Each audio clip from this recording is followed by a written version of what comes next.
Setiap pagi, bangun pagi, saya selalu buat minuman rutinitas buat suami saya. Warisan orang tua dulu, mau tahu caranya. Tapi terlebih dahulu, saya mau cerita keluhan suami saya ya. Dia suka batuk yang sering mengganggu akibat rokok. Nah, saya sudah suruh berhenti, tapi cuma niat doang. Actionnya nggak ada.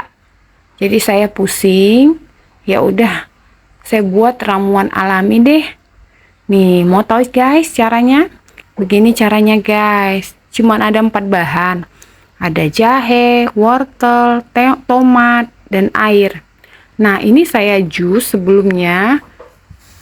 Saya potong-potong dulu, kemudian saya masukkan ke juicer dan tambahkan air. Saya tidak perlu pakai gula ya, jadi gula opsional.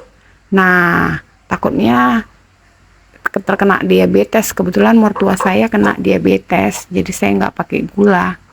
Nah, ini dia, jadi deh, siap dikonsumsi ya. Setiap pagi sebelum makan pagi. Dampaknya makjos karena sudah saya rasakan. Silakan dicoba ya guys. Semoga bermanfaat.